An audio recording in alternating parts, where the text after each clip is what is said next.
heritage communities demand for the establishment of all-party parliamentary commissions of inquiries at the level of the UK Parliament, the Westminster Parliament, as well as the European Parliament. Unfortunately, even though we have these campaign postcards, not enough of our people are actually taking the opportunity to send them to their MPs. If we're not directly putting reparations in people's face, then it's not going to become a reality, however people think or whatever they think reparations are. And of course, you know, it's multifaceted and there are, you know, so many different dimensions to what it is. So these are just some pictures from the march where we've got the placards. In fact, this one here was the first placard that was made actually in Bristol.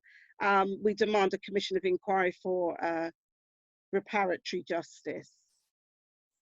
So what are the advantages of an all-party parliamentary commission of inquiry? A lot of people thinking, okay, what's the point of it? When I gave that earlier slide that spoke about the different strategies and thinking about where do we locate ourselves, the how, we need to be talking a lot more about the how. How? If we're saying that the state should free up resources for this, that, or the other, how is that going to happen?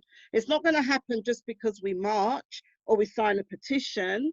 There's something else that has to happen. And actually, the main ways that reparations proposals or settlements get made, apart from obviously is our revolution and our sort of movement building and building our own power to enforce our will, but usually they are in the form of legal actions, as I've said, or public inquiries, commissions of inquiries, and so forth.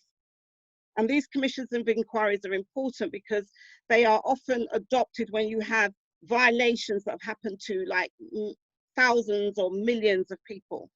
It's a way in which you can begin to really get a structural and systemic sense of what has happened, what has been the impact of this history on living people today, and therefore what do we need to do to actually redress the situation.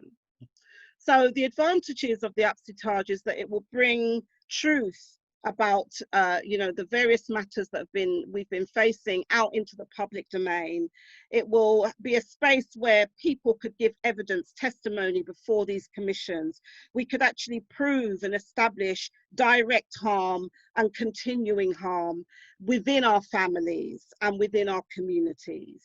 They also rebut representations of the old order through investigations, public hearings, and detailed reports, which are important for the national record, for policy development. They spur national debates around you know, the nature of history, like what we're seeing now with the toppling of all these statutes. What do they mean? Who were these people whose statutes were made to? What did they do?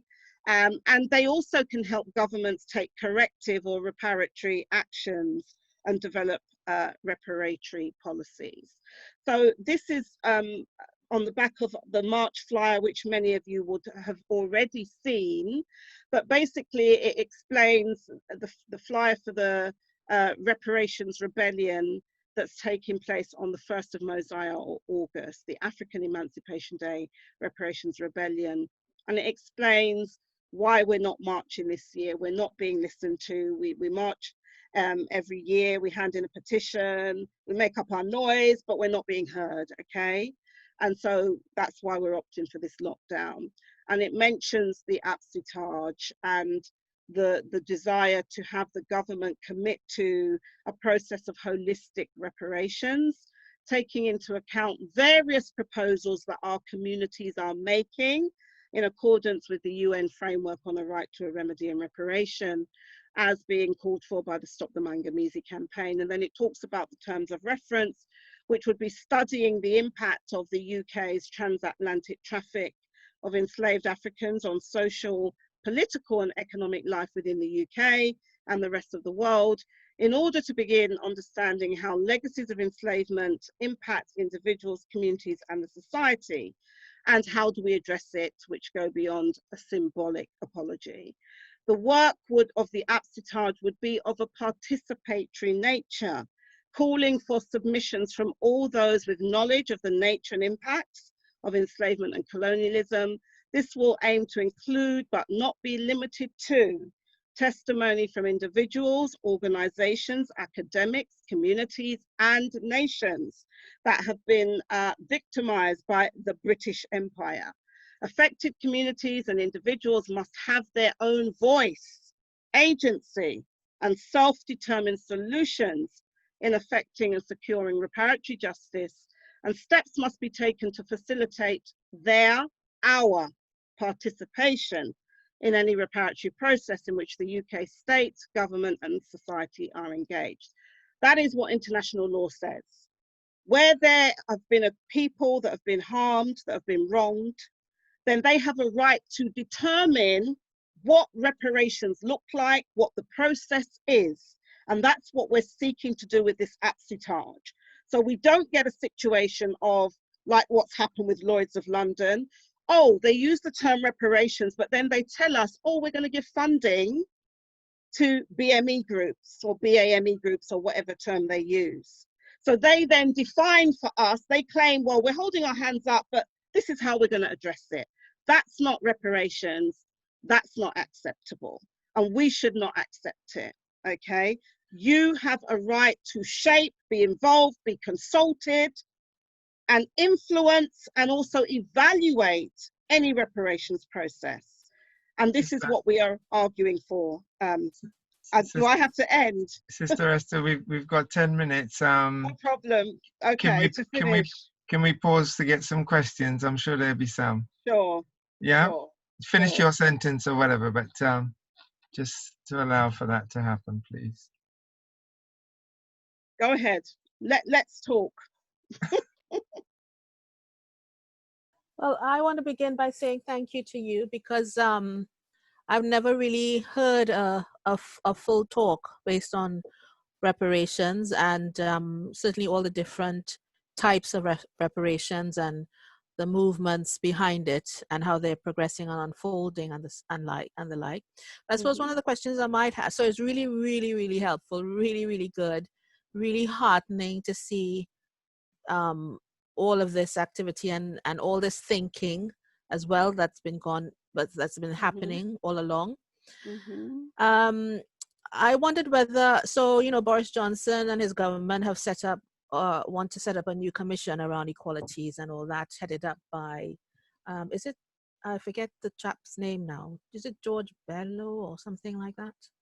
Do you see any, you're aware of that commission? Yes. Okay. The one on race, yes. Yes, on race, which again, you know, well, how many more commissions do we need to have, all of that stuff. But do you see, is there any way to link this with what that agenda might be? There has been discussion about that and how we would do that.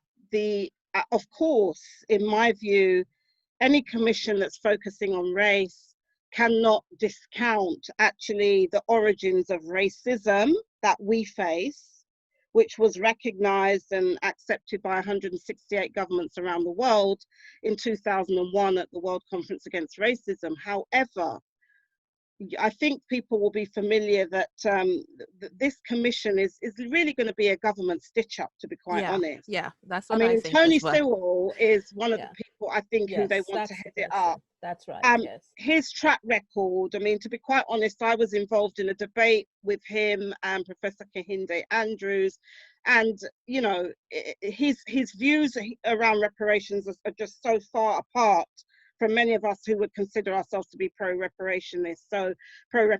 So I don't think that this government commission in any way can actually do justice to the issue that it claims it's been set up for. Yeah, let alone this bigger issue. Surely we need to ensure, keep the pressure on to make sure that this doesn't now become overstretch its mandate and start now making determinations about other matters. And it certainly pulls apart from the commission, all-party parliamentary commission of inquiry that we are seeking to bring about, and which, by the way, we've just had some motions passed in 2 London councils, Lambeth where our reparations rebellion is taking place, but also Islington, initiated by the Green Party, working with the Stop the Manganese campaign.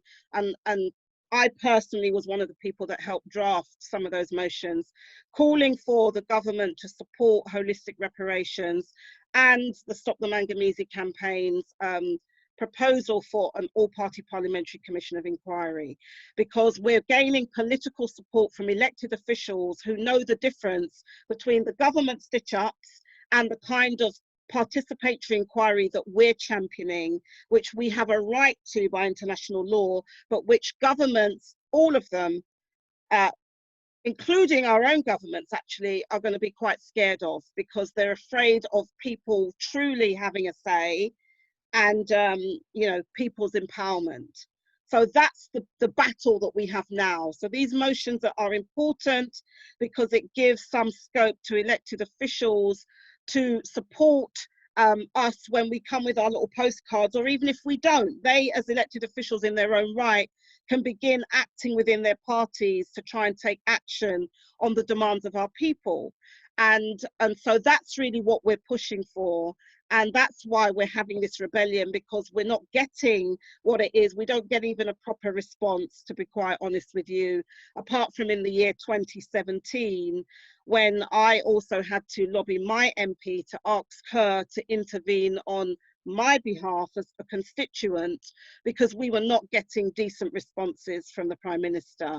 And what we did get in that year was a response from Lord Ahmad of Wimbledon, who also around the same time had gone to the Caribbean and was telling Caribbean governments reparations are not the answer. And they basically told us the same thing. The importance of that action, though, was that whereas before we were not even on the map, no one was considering us as even having a voice. They were only talking to people in the Caribbean directly or in North America.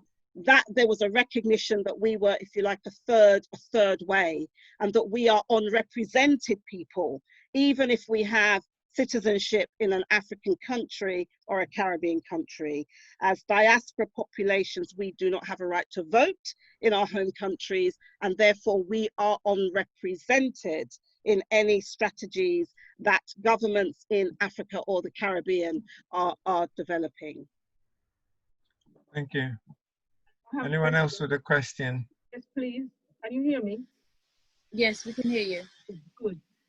Great work, Esther, and your colleagues who have been working in this field and applying the law to it.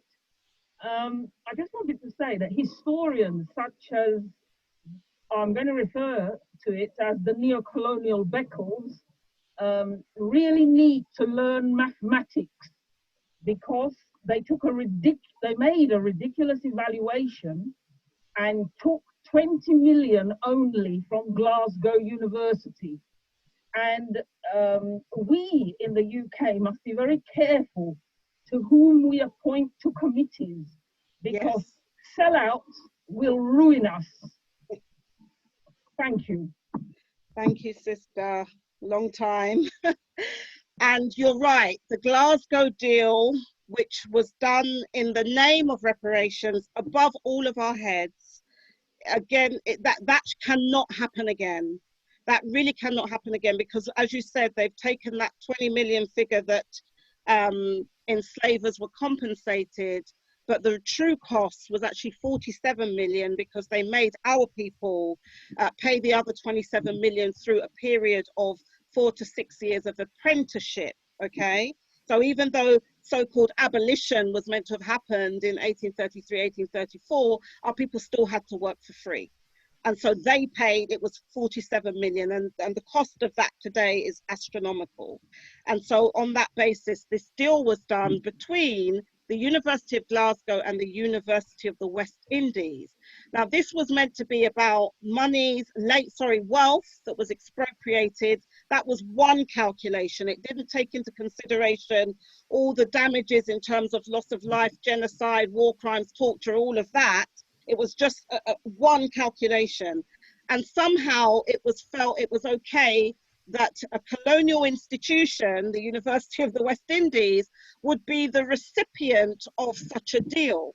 not the people of the region in various Caribbean countries, not our people, our family members, but actually universities. This cannot be allowed to happen. And in fact, we did intervene as the Stop the Ma'angamisi campaign. We wrote to Glasgow. They just gave some polite acknowledgement, but they went on and did what they had. And we've been challenging our brothers and sisters and those who are representing state programs in the Caribbean. But we've challenged them to do the right thing. We've challenged them to actually give our people a voice, even in the Caribbean, instead of suppressing people. But that has not happened. And unfortunately, we didn't hear when the deal was going on too much dissent from our people. And that's the thing. If we don't speak up, if we don't let our voices be heard, then things will be done in our name. Now, think about it. Most of you, I'm sure, have children, grandchildren, who may very well want to go to university, although we know that it's a white curriculum, but a lot of our people go to universities. They go into these institutions of higher education. They experience academic racism. They have to pay for their fees. So what about our children?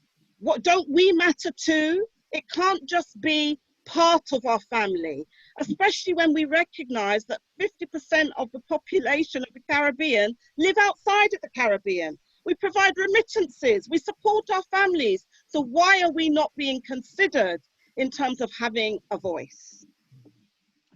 So can I ask a promise from you, Sister Esther, that you'll come back to finish the conversation? There's too much to fit into one day, and there's a lot to be said. And really appreciate all that you're sharing. Yes? Yeah. Can you give us that commitment to in front of everybody? You'll come back. Yeah, No I'll pressure. come back because I just was getting started. I know. We'll give you a bigger time slot the next time because there's No so much more problem. to be said. Yeah? Yeah. Thank you. Thank you. Thank you. And unfortunately, we haven't got very little time for any questions because we do have to go to close now. It is now 10 o'clock, our finishing time. So I want to say thank you to everybody who's joined us this evening. A big thank you to all 4 of our presentations, for our presenters, I should say, 4 very powerful women in our community. Yeah. Thank you very much to Michelle Johnson. Thank you. Thank you also to Dee Buchanan as well. Thank you. Sister J Africa, thank you. The more we hear about people, the more we know that they do, and it's amazing what all of you are doing. And Sister Esther Stanford, thank you as well. And as I said, the extension for the invitation goes out to the other 3 sisters as well, because as I said, the presentations and what you do is so worthwhile, and we all can, as I said, get up and do a little bit, which helps your job, you know. So thank you. There's a quick announcement as well. One announcement from me as well, please. Okay. I've got an announcement also for tomorrow, just before our big mango tree. I've got the special Auntie Jean's African Culture Market tomorrow at 4 p.m. That is with Chief Montana, and it's just a special. You have to register for that. And also we've got the African Culture Market. It's the 3rd Sunday of the month, and we have our brother Israel, and we also have Dr. Naiji, and from Sierra Leone, and also Sister Iman. I think you're aware of her, Esther, Sister Iman. So she's also going to be helping out for the reparations day. So get in contact with my telephone number is 07961. I will put it in the chat. 886032. If you want any more information on tomorrow's African Culture Market special with Chief Montana, or the Sundays African Culture Market. Thank you. Royston? Yeah, so thank you. I just wanted to share that tomorrow It's the second one. I've come sit under the mango tree with Sister Dr. Sandra Richards and myself. And some people in this room have experienced the opportunity to sit under the mango tree and suck some juicy mangoes with us. We have adult conversations. We invite you to come and join us and have the experience of being in our Zoom yard. To get access, you need to send me an email. So I will send you directly the reference to get into the Zoom yard. It is a wonderful experience. It's relaxed. There's some music, there's some laughter, there's fun and joy. We suck some juicy mangoes together. So please come and join us. It's at 5 o'clock tomorrow, and it's regularly the first and the third Saturday of every month from 5 to 8 p.m. So make a regular date in your diary, come and join us, and take a picture of this screen because my email address is there, or yeah, and we would love to see you and share with you tomorrow. Okay. Thank you. Thank you. Thank you again to our 4 very powerful females in our community. Thank you again for everybody who's joined us this evening. Thank you, thank you, thank you. Thank you. And good Thank you. Thank night. you. Bye-bye. Night. Bye-bye. Bye-bye. Oh, just a quickie. If anybody spread that word out also and get in contact with me if you want a stall on the Messiah Day, the Reparations Day, which is the 1st of August. So also contact me if you want a stall. Thank you. Can somebody say there's a reparations meeting on tomorrow? Can somebody give announcements in relation to that? Is the Jendai is she still here? Yeah. Yeah. Okay, I will.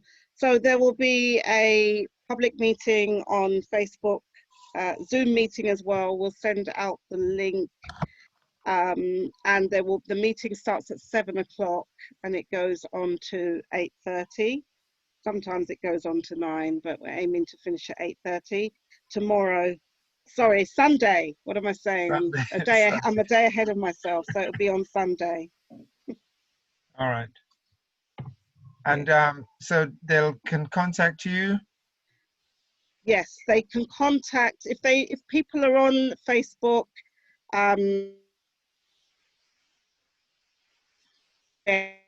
The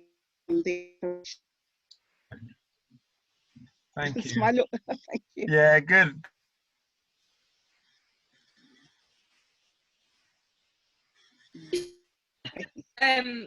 Under the mango tree on do you still have it there? I was just about to take a picture when it went down, so There you go.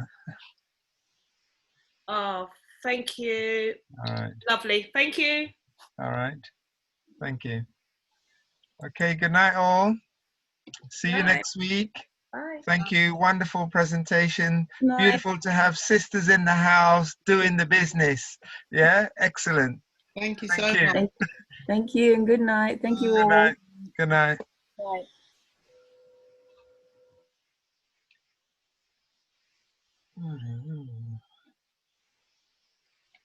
Opened.